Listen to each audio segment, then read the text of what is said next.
Bersatulah Indonesia,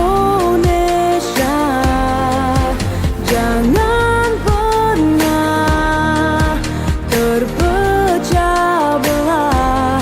Walau kita berbeda, walau kita tak sama, Radio Republik Indonesia, kita Indonesia sesungguhnya.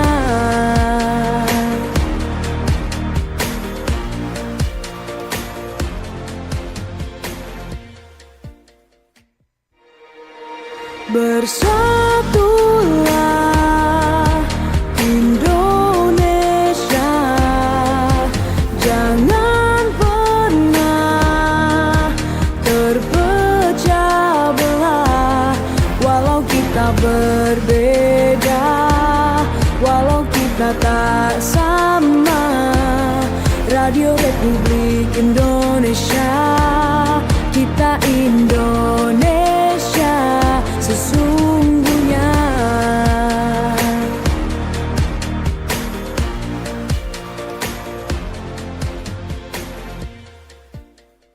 Ya, terima kasih. Selamat pagi pendengar di mana saja bisa mendengarkan siaran kami di 94,5 FM. Di mana pagi hari ini, Senin 11 Agustus 2025, kami kedatangan tamu dari Polda Sulawesi Utara untuk membahas dialog pagi hari ini dengan topik penanganan kasus korupsi program Presiden melalui Asta Cita.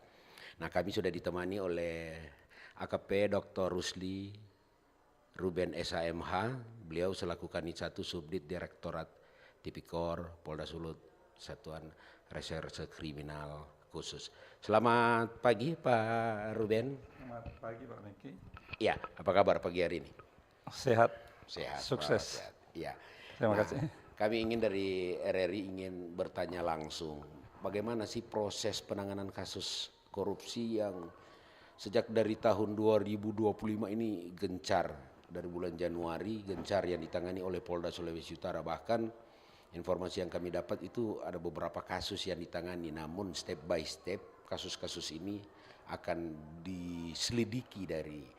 Nah Pak Ruben, kalau bisa tahu ini penyidik tindak pidana korupsi Polda Sulawesi Utara memeriksa oknum-oknum yang ada dalam satu instansi, perusahaan atau apa, itu awalnya dari mana ini Pak Ruben, kalau bisa tahu informasi tersebut sampai mereka harus dimintai keterangan. Silakan Pak Ruben. Baik, terima kasih Pak Meki. Ya. Yang pertama bahwa yang harus kita pahami adalah bahwa korupsi adalah jenis kejahatan yang dikategorikan extraordinary crime atau kejahatan yang luar biasa. Luar biasa, ya. Oleh karena kejahatan bentuknya luar biasa, maka tentu diperlukan cara-cara yang luar biasa untuk menanganinya atau untuk menanggulanginya. Nah, pertanyaan tentang bagaimana penyidik melakukan penanganan terhadap tindak pidana korupsi. Ya. Yang pertama, berdasarkan standar operasional prosedur yang berlaku di lingkungan internal Kepolisian Republik Indonesia, tentu harus ada laporan dari masyarakat. Apakah itu bentuknya perorangan atau lembaga swadaya masyarakat, atau kemudian laporan itu dibuat sendiri oleh anggota Polri.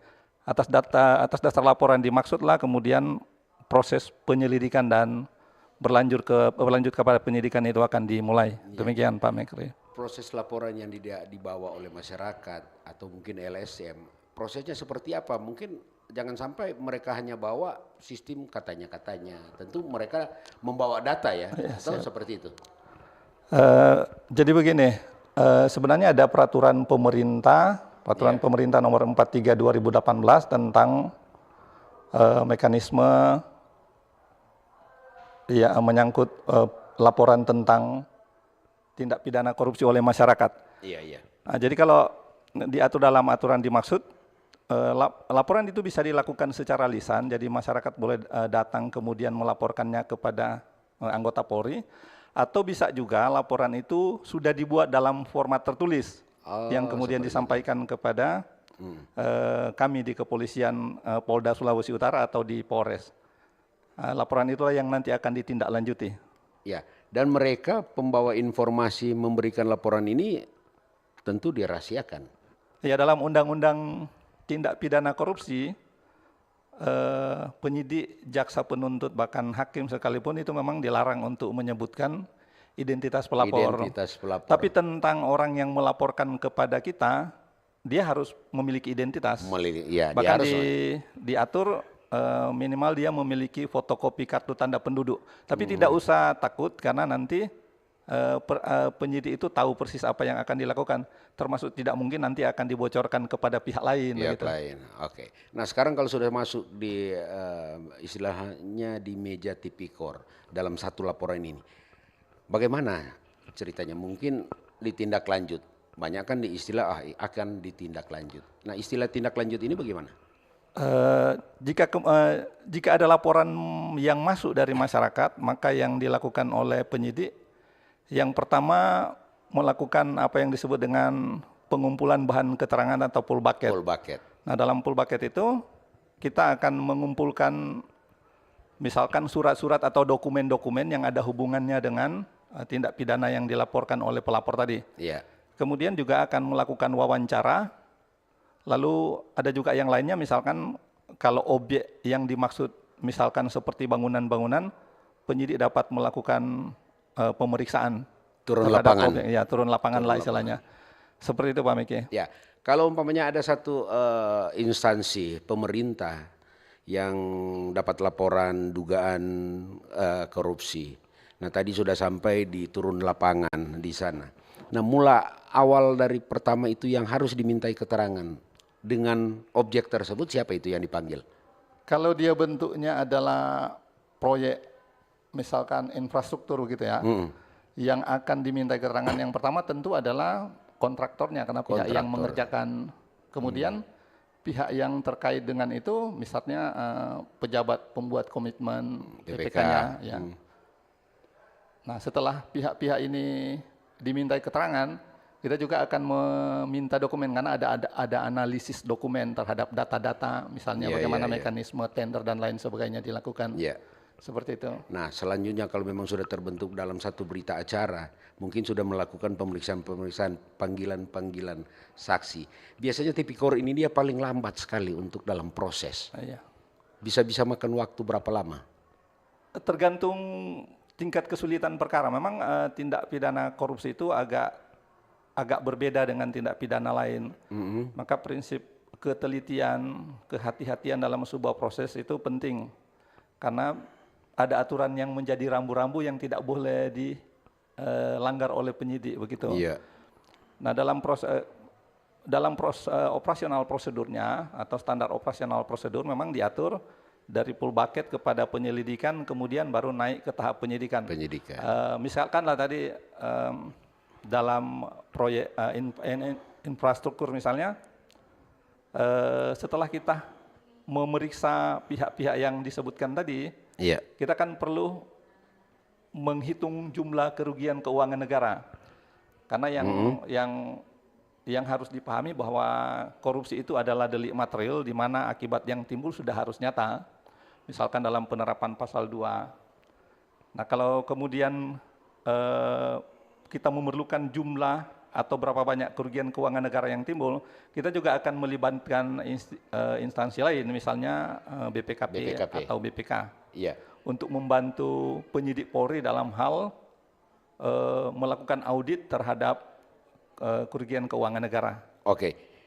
Berarti kalau sudah keluar dari BPKP, sudah ada istilah dari BPKP bahwa ada kerugian negara, berarti itu wajib naik tingkat atau apa istilahnya? Audit itu kan di kita ada dua Pak Meki ya. Yang pertama namanya audit investigasi dalam tahap penyidikan. Tapi kalau kemudian penyidik menganggap bahwa kerugian itu nyata, maka penyidik boleh langsung mengajukan permintaan perhitungan kerugian keuangan negara. Nah kalau hasilnya adalah kerugian keuangan negara, kerugian itu ternyata nyata ada dari hasil audit, maka perkara itu dapat ditingkatkan ke tahap penyidikan. Selanjutnya karena sudah naik ke tahap penyidikan, maka selanjutnya adalah penetapan tersangka. Penetapan tersangka berarti sudah tahu siapa-siapa yang terlibat ini ya. Kalau sudah naik penyidikan berarti sudah tahu siapa-siapa yang terlibat ini. Ya kalau misalkan sudah naik penyidikan, pasti sudah akan tujuannya kan itu. Karena di dalam KUHP definisi penyidikan adalah serangkaian tindakan penyidik untuk mencari dan mengumpulkan bukti-bukti yang dengan bukti-bukti tersebut dapat membuat terang suatu peristiwa pidana guna menemukan tersangkanya. Oke. Jadi penyidikan adalah proses untuk menentukan siapa tersangka, lalu kemudian kita tetapkan siapa tersangkanya. Kalau sudah naik ke tingkat selanjutnya, lantas mereka sudah tahu ada kerugian negara dan mereka sudah memiliki pengembalian uang hasil kerugian negara ini yang harus mereka kembalikan. Apakah dan mereka siap kembalikan? Apakah kasus langsung diberhentikan atau tetap masih lanjut?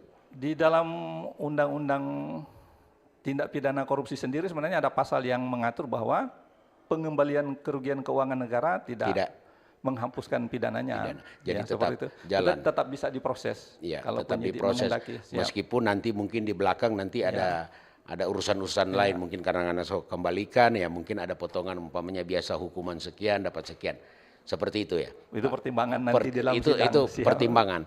Nah, biasanya kalau begitu kan ada cerita juga bahwa kasus korupsi itu ada memiliki dua sistem. Satu, atensi pimpinan, dan juga satu yang mungkin tidak ada atensi pimpinan. Bagaimana itu dengan mungkin ada image bahwa oh ini kasus atensi pimpinan jadi harus dikedepankan. Seperti itu ada. Saya kira tidak juga seperti itu ya. Pada dasarnya proses penyidikan itu akan berjalan berdasarkan laporan yang masuk. Iya. Nah, kalau kemudian ada yang melapor, kewajiban penyidik adalah menindaklanjuti laporan dimaksud. Jadi kalau misalkan dalam tahap penyelidikan kita akan melakukan penyelidikan untuk menentukan apakah itu perbuatan pidana atau bukan. Karena penyelidikan kan memang di dalam hukum acara pidana definisinya jelas bahwa penyelidikan adalah serangkaian tindakan penyelidik untuk mencari dan menemukan suatu peristiwa yang diduga merupakan tindak pidana guna menentukan dapat atau tidak untuk dilakukan penyidikan. Iya. Jadi kalau kemudian dalam proses penyelidikan ternyata laporan tadi bukan merupakan tindak pidana atau laporan itu ternyata tidak benar, tidak mungkinlah penyidik mau meningkatkan ke tahap penyidikan tanpa bukti apapun. Tipikor Polda Sulawesi Utara pernah atau ada enggak menangani kasus sejak dari tahun 2020 sampai sekarang masih dalam proses apa istilahnya pengembangan atau pencarian data atau apa? Beda dengan kasus-kasus lain seperti kasus dana hibah sinode kan awalnya dari bulan Januari, Februari baru sudah ada yang tetapkan tersangka dan sekarang sudah istilahnya rampung dalam waktu 8 bulan ini sampai di bulan Agustus ini. Kalau untuk saat ini yang dalam proses penyidikan adalah Perumda Pasar. Perumda Pasar. Kemudian yang dalam tahap penyelidikan adalah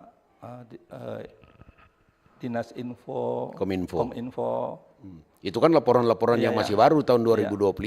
Kalau di tahun 2020, 2001, 2002, 2003 masih ada enggak yang masih gantung lah istilahnya dalam penyidikan atau memang mungkin belum masih mengumpulkan bukti-bukti atau mungkin masih dalam pengumpulan bukti.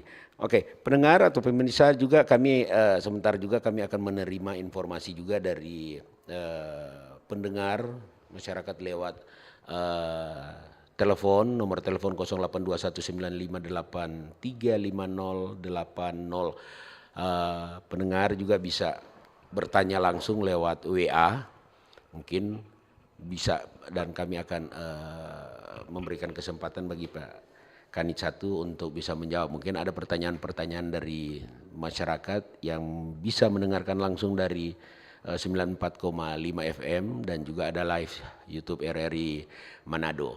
Ini juga ada pertanyaan dari Bapak Hendra.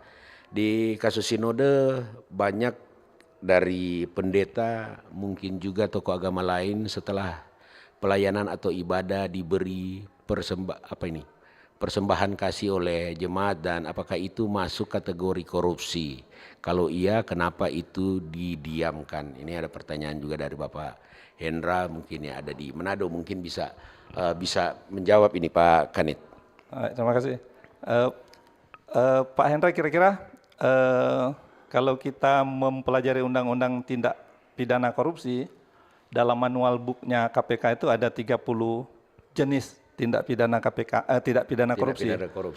Tapi kalau pertanyaannya adalah di kasus sinode banyak dari pendeta tokoh agama lain diberi persembahan kasih oleh, menurut saya itu bukan tindak pidana korupsi, karena misalnya masa kita memberi derma misalkan ke gereja, saya juga seorang Protestan, masa kasih perpuluhan misalkan atau memberikan persembahan di gereja dianggap tidak seperti itulah. Kenapa? Karena kajiannya korupsi itu harus melawan hukum. Orang yang memberikan secara ikhlas kepada pelayan Tuhan, itu tidak masuk kategori korupsi. Tapi harus dibedakan dengan misalnya orang yang mengurangi volume pekerjaan dalam proyek-proyek tertentu. Iya. Seperti jadi itu.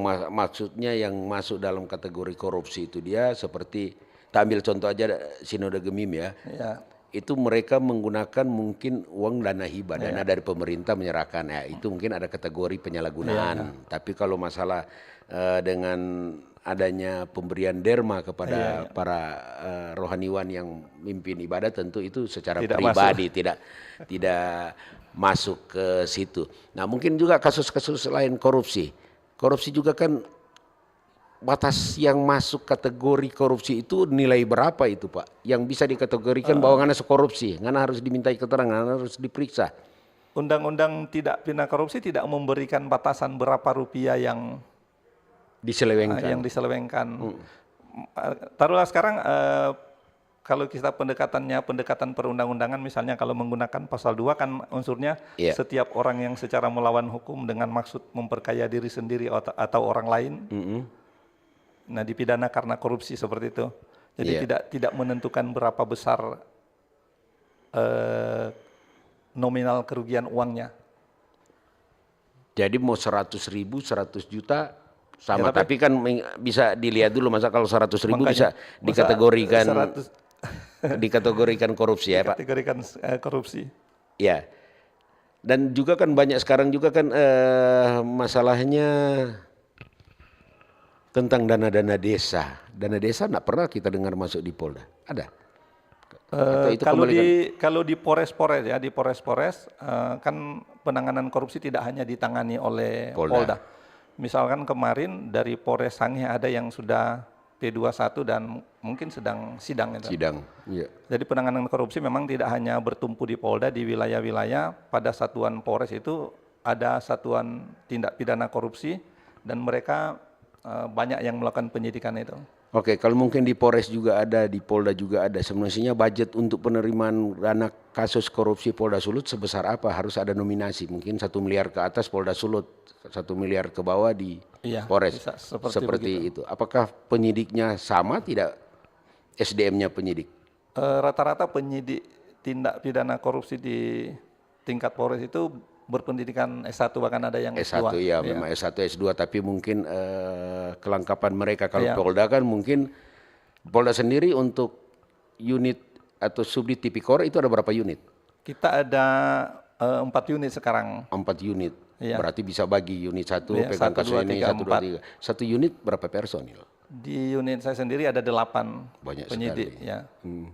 Jadi tidak akan ketinggalan apabila ada laporan langsung bisa ditangani.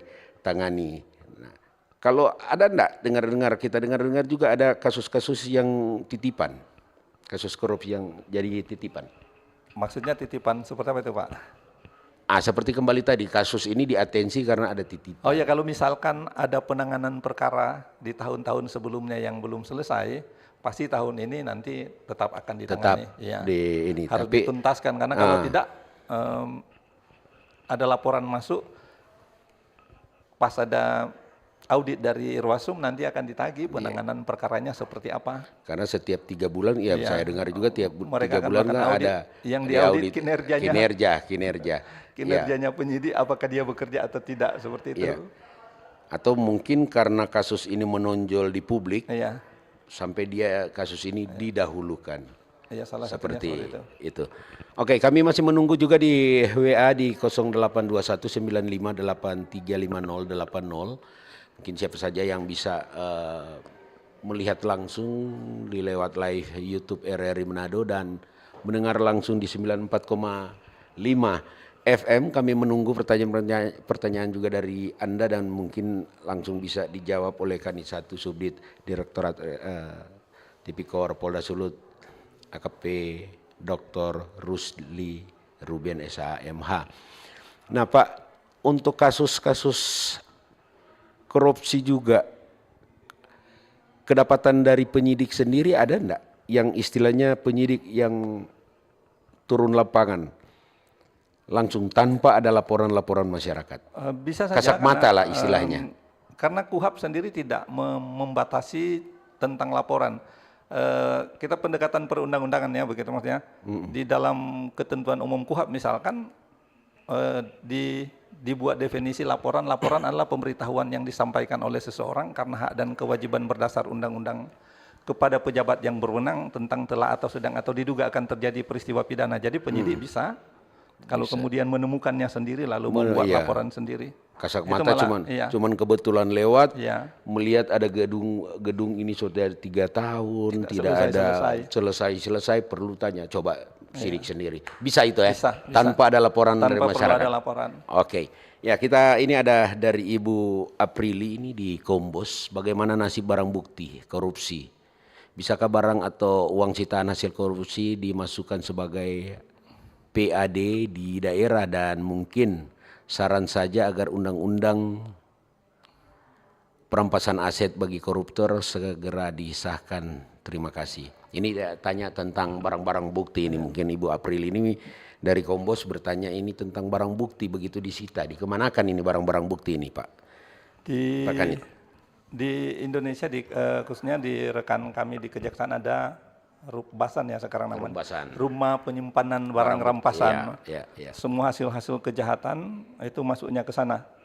Tapi kalau kemudian ada usul tadi dari ibunya ini, bagaimana kalau dimasukkan PAD, tentu memerlukan proses kajian lagi untuk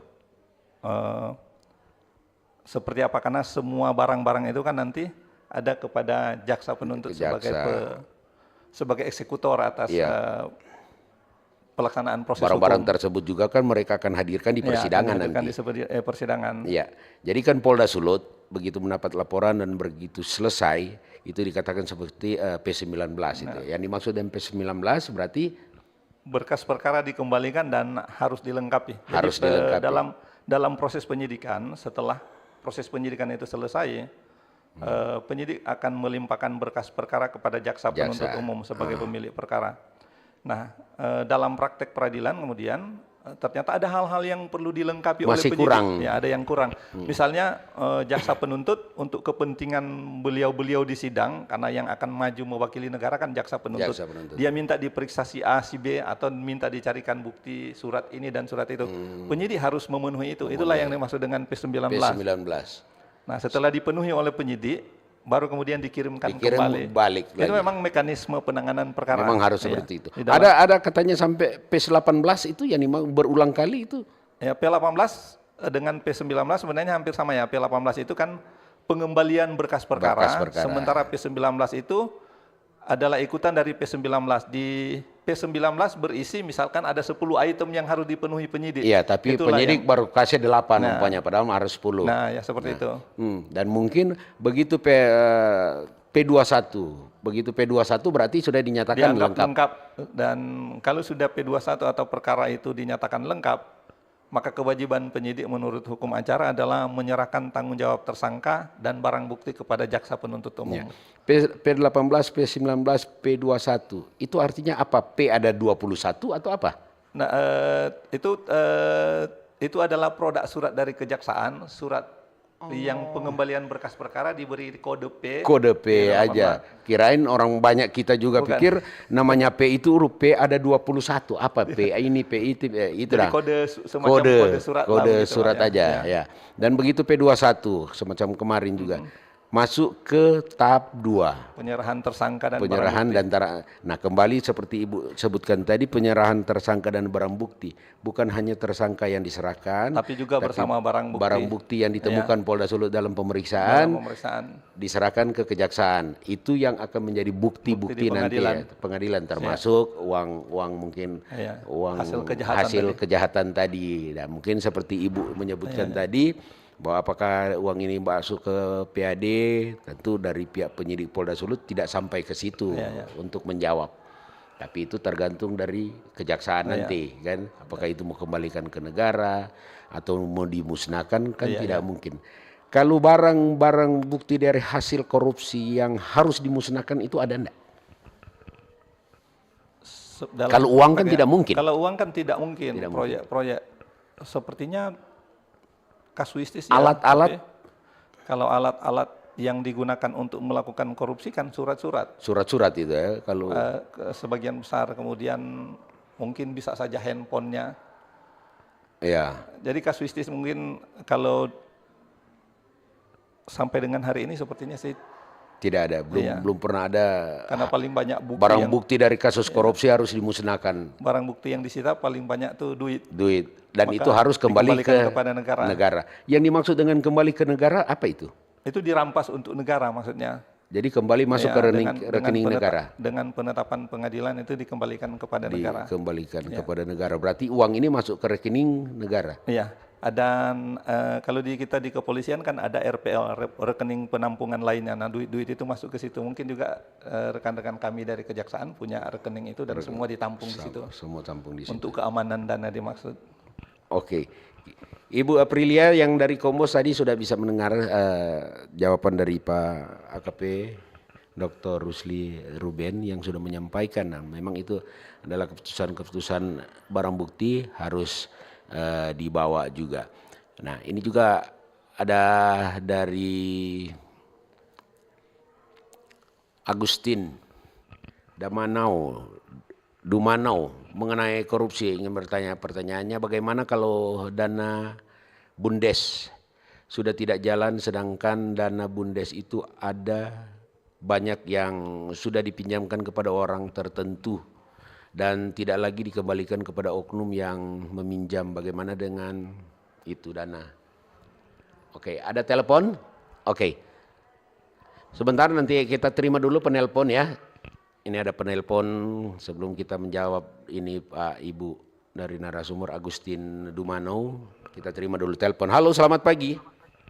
Halo, selamat pagi. Ya, selamat pagi Pak. Dengan siapa ini Pak?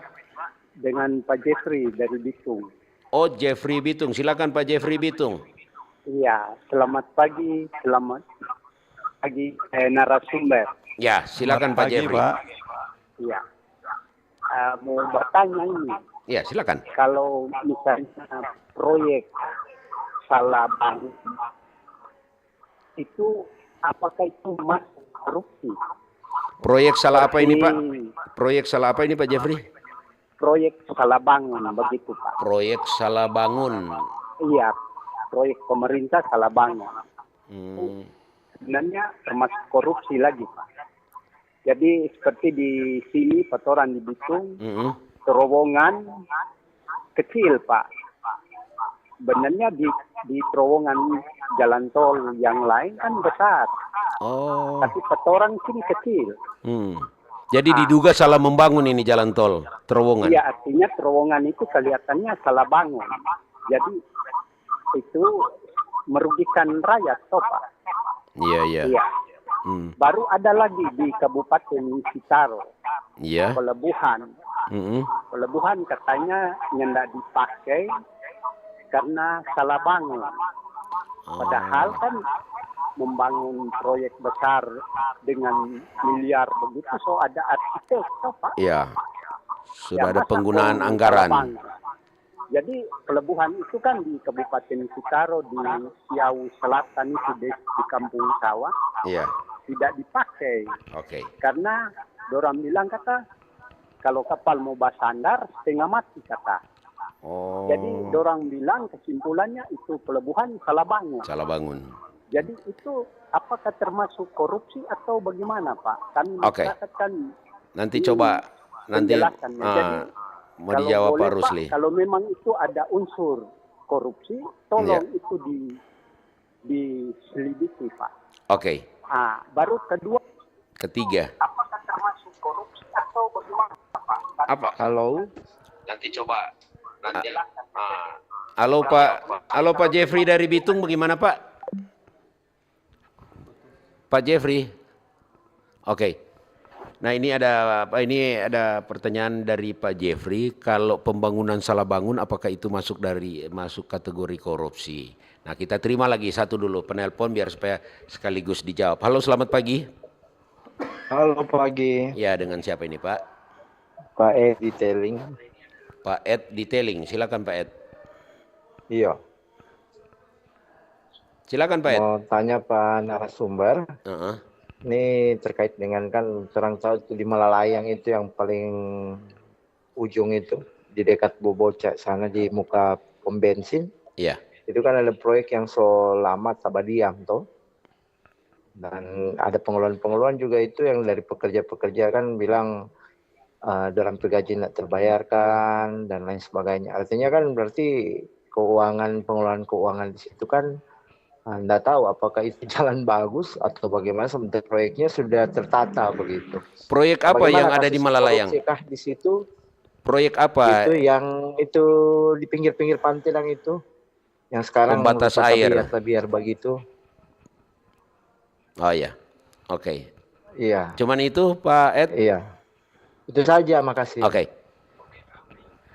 Oke, kita langsung aja menjawab. Ada 2 pertanyaan telepon sebelum kita menjawab Agustin. Ini kan tidak akan menghilangkan pertanyaan. Nah dari Pak Jeffrey tadi, bagaimana ada proyek salah bangun itu apa masuk kategori katanya Pak. Dan termasuk juga pembangunan penahan ombak mungkin yang dimaksud dari Pak Ed ini yang ada di Malalayang dan mungkin sudah mubasir, tabiar mungkin apa itu. Polda menunggu laporan atau Polda yang selidiki langsung, penyidik istilahnya. Silakan Pak. Baik, terima kasih. Pertama terima kasih kepada Pak Jeffrey dengan Pak siapa tadi Pak? Pak Jeffrey dan Pak Ed. Dengan Pak Ed atas informasi ada proyek-proyek yang menurut beliau berdua terbengkalai. Nah, tapi pertama ke Pak Jeffrey dulu, proyek salah bangun. Nah, saya agak kurang paham yang dimaksudkan oleh Pak Jeffrey, apakah yang salah bangun itu volumenya kurang atau seperti apa? Kalau volumenya kurang dari yang seharusnya, tentu bisa masuk kategori korupsi, misalkan korupsi. panjangnya harus 30 meter jadi 15 meter kan ada dana yang hilang. Mungkin yang Pak Jeffrey maksud tadi itu seperti jalan tol, itu terowongan, ada lain terowongannya besar, Ya ada lain terowongannya kecil. Dan kedua menyangkut pelabuhan yang ada di Talaut yang nggak salah dengar juga bahwa ada pelabuhan yang sudah dibangun tapi tidak di Siau, tidak digunakan karena salah bangun. Nah itu sifatnya ini kan masukan ya Pak Mekri. Lalu dalam pelaksanaan sebuah proyek tentu melalui sebuah perencanaan. Iya. Termasuk lahannya, apakah itu sudah ada pembebasan atau tidak? Iya. Karena tidak mungkin proyek menggunakan dana pemerintah datang-datang langsung dibangun nanti di tanah orang. Betul. Nanti suatu saat nanti ada gugatan kalah, negara bisa rugi. Iya. Nah kalau kemudian dapat dipastikan tadi berkurang volume, maka potensi korupsi itu bisa terjadi. Iya. Nah kemudian tadi yang di Malalayang nanti akan karena ada informasi nanti kami akan menelusuri informasi dimaksud. Kalau kemudian seperti apa informasinya, begitu ya Pak? Ya. Nah ada Pak Ed juga yang sama juga mungkin ada pembangunan jalan atau pembatas air di ujung Malalayang itu mau buasir atau gimana mungkin pertanyaan dia mungkin. Ya nanti kita akan mencari informasi lanjut atas informasi yang disampaikan tadi. Yang jelas Polda Sulut begitu mendapat informasi tentu akan ditindaklanjuti tanpa menunggu adanya laporan dari masyarakat dengan ketiga hal yang disampaikan ini. Tapi juga lebih bagus kalau ada laporan masyarakat secara tertulis didukung dengan bukti-bukti yang ada tuh semacam mungkin foto.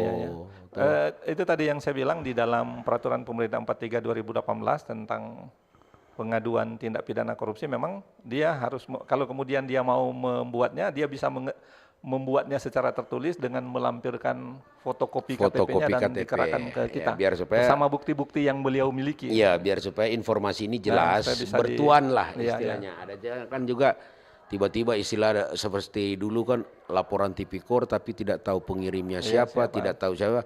Jadi sampai istilahnya datang surat kaleng. Kalau dulu kan banyak sekali kan informasi-informasi surat kaleng. Kalau mereka datang hanya bukan membawa surat tapi lewat WA saja bisa itu, bisa ditindak. Tetap mereka harus datang ya, biar supaya lebih jelas. Sebaiknya datang dan membuat, karena mekanismenya kan sudah diatur. Sudah diatur. Tata cara menyampaikan laporan kan sudah diatur. Sebaiknya seperti itu. Oke. Sementara kita menunggu penelpon berikut ini, kita baca lagi ini yang dari Onal Winangun. Oh tadi yang ibu ini belum ya. Ibu tadi kan sudah mungkin sudah bisa terjawab yang ibu tadi menyangkut PAD ya. Bagaimana barang-barang bukti. Nah mungkin sekarang kita ke dana BUMDes di bawah ini. Dana BUMDes ya, termasuk juga dana BUMDes ini. Bagaimana ini? Yang mereka sudah pinjam dan tidak dikembalikan. Dan juga ini ada Onal yang di Winangun mengenai kasus korupsi, apakah dari internal di Polda Sulut juga adakan oknum-oknum polisi yang akhirnya diperiksa karena terlibat dalam kasus korupsi. Ya mungkin dia maksud di sini apakah ada oknum-oknum polisi yang terlibat kasus korupsi. Ya mungkin ada BUMDes tadi yang ibu tadi dengan juga menyangkut apakah di dalam pihak tubuh kepolisian ada oknum-oknum juga yang terlibat dalam kasus korupsi. Dan mungkin ini ada telepon dulu, tunggu kita terima dulu penelpon sebelum dijawab yang tadi. Kita terima dulu penelponnya. Halo, selamat pagi. Tabea, selamat pagi Pak. Dengan Heri. Dengan Heri, di mana Pak Her? Di Tateli sekarang ini. Oh sekarang ada di Tateli. Silakan Pak Heri.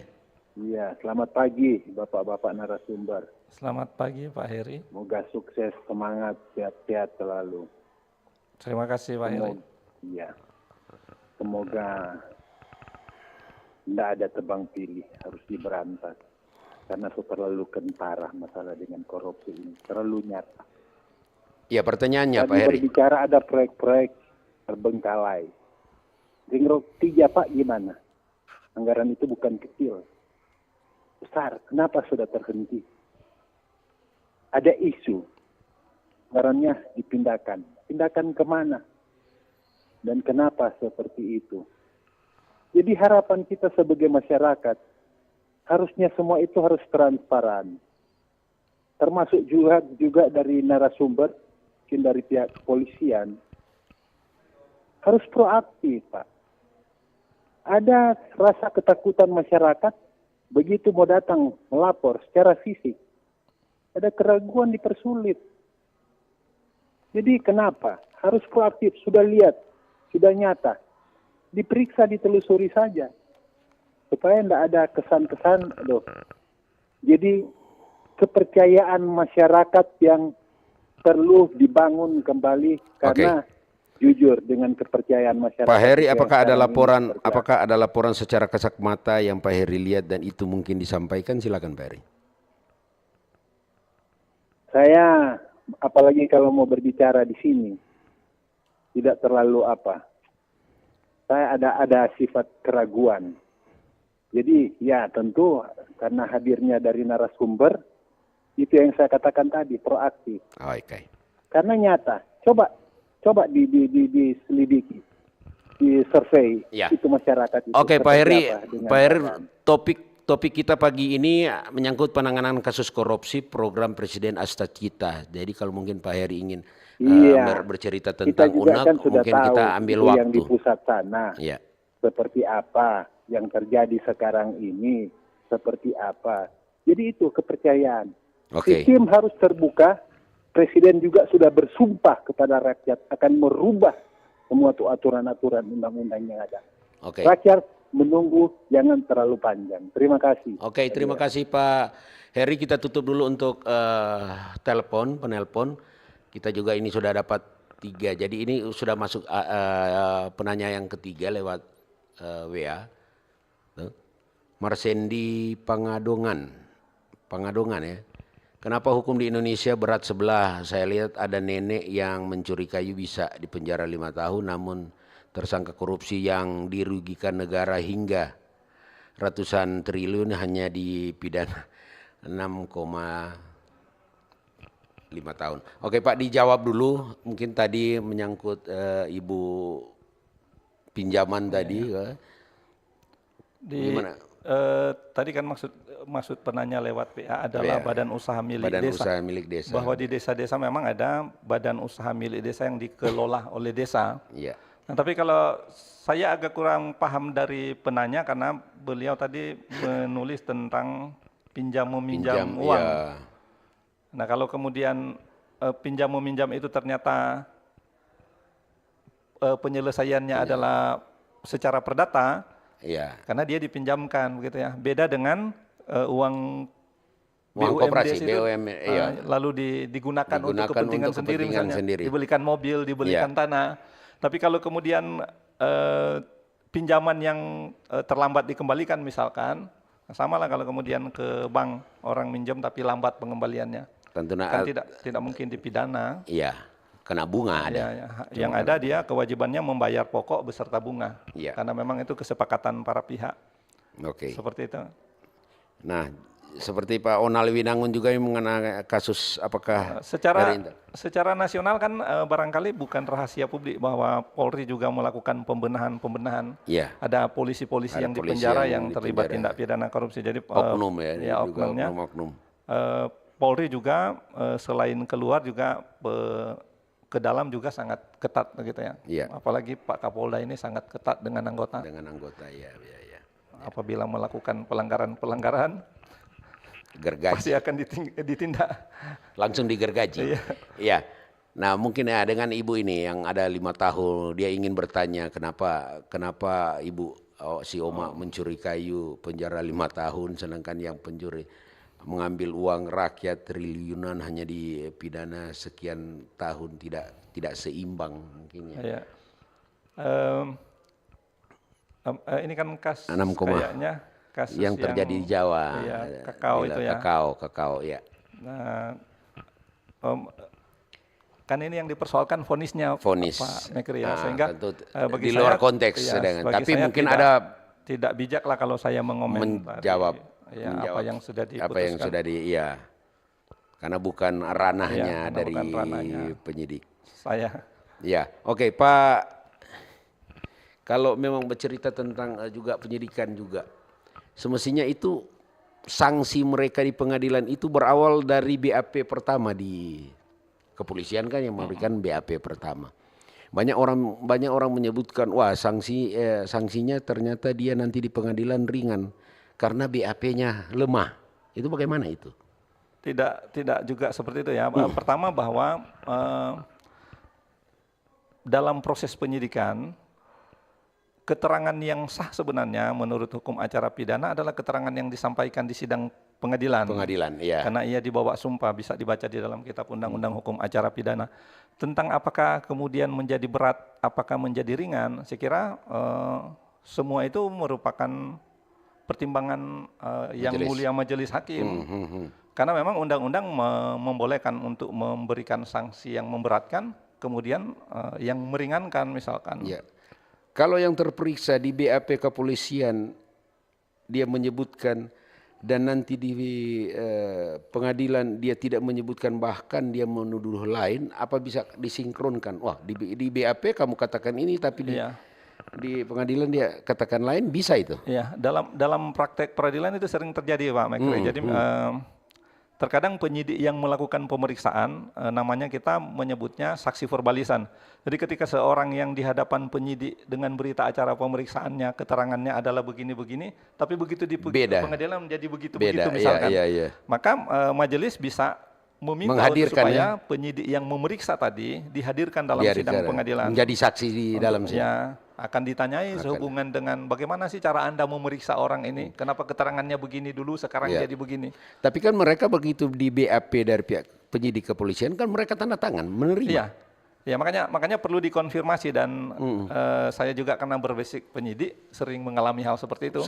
Setelah kita dihadirkan, lalu kemudian saksi yang tadi memberitahu bahwa dia tidak mengerti, tapi yang benar adalah yang disampaikan di hadapan penyidik. Sehingga kemudian hakim meminta dia untuk memberikan ketegasan, lalu yang benar yang mana? Ini yang sekarang ini yang mulia. Nah sudahlah kalau begitu. Dalam prakteknya memang bisa seperti itu. Praktek dan itu bisa-bisa saja. Dan sangat potensial terjadi. Seperti itu. Kalau juga ada juga yang sudah dijadikan tersangka mereka merasa kurang puas, akhirnya mereka melakukan istilah pra-peradilan. Itu ada juga banyak seperti itu. Apa yang mereka merasa kurang atau mereka kurang yakin? Dalam ketentuan KUHP memang diatur tentang pra-peradilan. Tapi sebenarnya pra-peradilan adalah wujud kontrol dari masyarakat terhadap kinerja kita aparatur penegak hukum, apakah itu polisi, jaksa, termasuk rekan-rekan kita di KPK. Iya. Nah, tetapi yang sering orang tidak paham, pra-peradilan sebenarnya hanya menguji prosedural saja. Materi. Misalkan ya, bukan materinya. Jadi misalkan bahwa penyidik melakukan penangkapan ternyata tidak disertai surat perintah penangkapan. Itu. Tapi padahal sebenarnya ada. Begitu ya. Nah, kalau kemudian itu dibawa ke ranah pra-peradilan, penyidik selaku termohon harus bisa membuktikan dalil dan membantah dalil-dalil pemohon bahwa apa yang didalilkan oleh pemohon itu sebenarnya tidak benar. Nah, misalkan kemarin lah itu ada gugatan pra-peradilan. Kebetulan saya adalah salah satu personil yang diberikan kuasa oleh Bapak Kapolda dan gugatan pra-peradilan itu ditolak. Pra-peradilan itu kan tidak ada menang dan kalah, hanya diterima dan menolak. Iya, menerima dan menolak. Menerima. Jadi tidak ada menang dan kalah ya. Tapi di luar orang menyebutnya, oh dia kalah, dia menang. Itu kan bahasa di luar. Artinya tapi bahwa padahal di dalam pra-peradilan itu hanya menguji. Ya, menguji prosedural saja, hukum acaranya. Apakah misalnya tadi, apakah penangkapan, apakah penetapan tersangka penyidik itu sudah memiliki 2 alat bukti? Nah, kalau ternyata tidak, bisa saja diterima nanti. Tapi kalau ternyata alat buktinya cukup, sudah pastilah pra-peradilan itu ditolak. Kalau seandainya sebentar pra-peradilan itu diterima oleh majelis hakim, kasusnya bagaimana? Kasusnya tetap bisa jalan, tapi dimulainya dari awal. Misalkan, mulai dari awal lagi ya? Bukan berarti selesai? Tidak seperti itu. Jadi tidak menyebabkan kemudian perkara korupsi itu misalnya tidak bisa jalan lagi, tidak seperti itu. Misalkan dalil pemohon penggugat pra-peradilan adalah bahwa sebenarnya penyidik tidak memiliki 2 alat bukti. Iya. Lalu setelah diuji, penyidik ternyata memang belum memiliki 2 alat bukti bukan tidak ada. Disyaratkan ya. Iya, bukan tidak ada, belum memiliki. Nah, kalau diterima, penyidik dapat melakukan penyidikan kembali. Iya. Dengan tapi mulai dari tapi memulainya dari awal lagi. Dari awal mencari ini 2 alat bukti ini. Sudah ada tadi. 1, namun harus dilengkapi karena harus ada 2 alat bukti. Ya, kami masih menunggu juga pertanyaan-pertanyaan dari live YouTube RRI Manado. Ini Marsendi Panga, mungkin sudah lihat tadi mencuri kayu ya. Sudah, kami masih menunggu dan kami juga masih menunggu 1 penelpon terakhir karena waktu di studio kami sudah pukul 9:50. Kami menunggu 1 penelpon lagi dan mungkin kalau untuk bertanya lewat WA mungkin masih bisa ada beberapa juga WA. Kami menunggu 1 penelpon mungkin agar bisa bertanya langsung tentang bagaimana prosesnya. Dan kalau memang sudah proses untuk penahanan sekarang Pak, yang kita aja tanya daripada menunggu. Untuk penahanan kasus korupsi, ini sudah ditahan. Itu memakan waktu berapa lama? Ketentuan hukum acara, penahanan itu kan 20 hari oleh penyidik ya. Penyidik? Ya, penyidik Polri maksudnya. Ya. Kemudian bisa diperpanjang 40 hari. Dalam hal ancaman hukumannya hanya 5 tahun, dia hanya 40 hari. Tapi kalau korupsi kan ancaman hukumannya di atas 5 tahun. Di atas 5 tahun, iya. 15 tahun seumur hidup, malah ada yang hukuman mati. Ya. Maka penahanannya bisa diperpanjang ke pengadilan 30 hari 1 kali.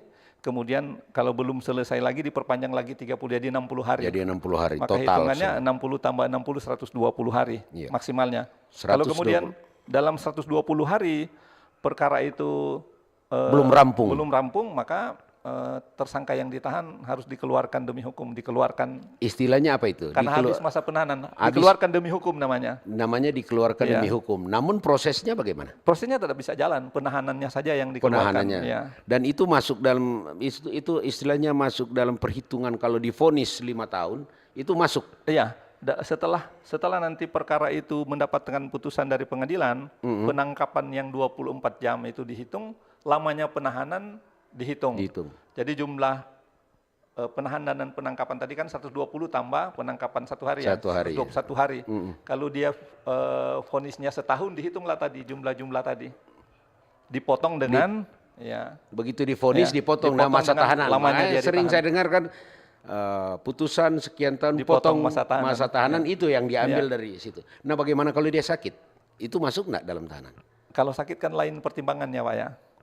Maksudnya dia ditahan tapi karena sakit akhirnya dia Oh, ya. dirujuk di rumah sakit. Maksudnya dia Kalau secara internal, pembantaran lah istilahnya. ya, kalau secara internal kita punya namanya pembantaran tahanan. Jadi orang itu ketika sakit di dalam tahanan dia dapat dikeluarkan untuk dirawat di rumah sakit. Nah, kalau sudah dirawat di rumah sakit masa penahanannya tentu tidak dihitung Oh, karena tidak sedang sakit. dihitung. Iya. Oh, terkira tetap masuk di masa tahanan. Sembuh lagi balik lagi nanti ke dalam. Seperti Siap. begitu. Nah, mungkin dalam masa tahanan ini tetap kan dari penyidik tetap berkoordinasi dengan bagian tahanan kan? Ya, tahanan dan barang bukti. Tahanan tahti. Nah, kalau umpama ada yang besuk, itu langsung aja ke tahti atau Langsung keluarga ke yang datang? tahti karena mereka direktoratnya sendiri sehingga prosedural tentang besuk tahanan itu ada di tahti. Oke, Iya. seperti itu. Nah, mungkin mudah-mudahan karena memang sudah tidak ada penelpon lagi ini bahkan YouTube. Wah, ini ada penelpon masuk lagi. Kita terima satu penelpon terakhir. Halo, selamat pagi. Halo. Halo, selamat pagi. Ya, selamat pagi. Ya, selamat pagi Pak. Dengan siapa ini Pak? Dengan Pak Yos Air Madidi. Pak Yos di Air Madidi. Oke, ada pertanyaan apa yang mungkin disampaikan kepada Kanit 1 Subdit Direktorat Tipikor Polda Sulut mungkin tentang ada dugaan-dugaan korupsi mungkin yang Anda lihat, Anda dengar. Silakan Pak Yos. Halo Pak Yos. Halo Pak Yos, bisa dengar atau mungkin sudah putus? Pak Yos yang ada di Air Madidi. Oke, kita masih sudah tutup. Kita masih menunggu lagi satu penelpon terakhir ini karena tinggal 5 menit ini mungkin dari narasumber Pak Rusli akan closing statement, tentu ada harapan apa. Oke, terima kasih bagi para penelpon yang sudah menyumbangkan waktu dalam dialog penanganan kasus korupsi program Astacita dari Bapak Presiden Prabowo. Mungkin Pak Kanit, apa yang bisa disampaikan di saat ini kepada mereka yang mungkin takut ingin melapor ada dugaan-dugaan korupsi bahkan itu dilakukan oleh pejabat negara atau mungkin pejabat daerah, mungkin dari setingkat gubernur, bupati, wali kota, bahkan perangkat desa juga. Mungkin di mana disampaikan, mungkin dalam bentuk juga pemberi informasi atau pelapor itu akan dirahasiakan. Silakan Pak. Baik, terima kasih. Masyarakat Sulawesi Utara, kami menghimbau untuk apabila mengetahui telah terjadi tindak pidana korupsi agar supaya tidak ragu, tidak takut untuk melaporkan hal itu kepada aparatur penegak hukum, apakah itu kepolisian, kejaksaan atau KPK, karena saudara-saudara yang membuat laporan itu mendapatkan perlindungan hukum dan itu diatur secara normatif dalam aturan hukum. Jadi tidak usah takut, mari bersama-sama kita berantas korupsi. Oke. Terima kasih. Dan jangan takut dengan siapapun ya. Mari berantas korupsi karena ini juga korupsi ini kan bagian dari musuh negara. Iya, yang kan? itu programnya Pak Presiden. Pak Presiden dia masuk Astacita ke-7 ya. Iya, ya. Astacita ke-7. Pemberantasan korupsi. Pemberantasan korupsi. Oke, kalau begitu Pak, terima kasih Pak AKP Dr. Rusli Ruben SAMH selaku Kanit 1 Subdit Direktorat Tipikor Polda Sulawesi Utara yang sudah menyempatkan waktu saat ini memberikan informasi pada publik yang sudah mendengarkan langsung dan memberikan pertanyaan-pertanyaan. Juga ada Pak Jeffrey yang di Bitung juga, Pak Yos mungkin ya sempat juga, Pak Hani, Pak Ed, dengan Pak Rudi juga. Terima kasih pada mereka-mereka yang sudah mengikuti untuk dialog pagi hari ini. Saya juga Miki Kodowati ucapkan terima kasih kepada Direktorat Reserse Kriminal Khusus Polda Sulawesi Utara, Kombes Pol Wirnardi Prabowo yang sudah memberikan anggotanya untuk menyampaikan kinerja Tipikor Polda Sulawesi Utara. Saya Miki Kodati undur diri. Terima kasih. Selamat pagi. Terima kasih Pak Kadit. Bersatulah Indonesia, jangan pernah terpecah belah. Walau kita berbeda, walau kita tak sama, Radio Republik Indonesia.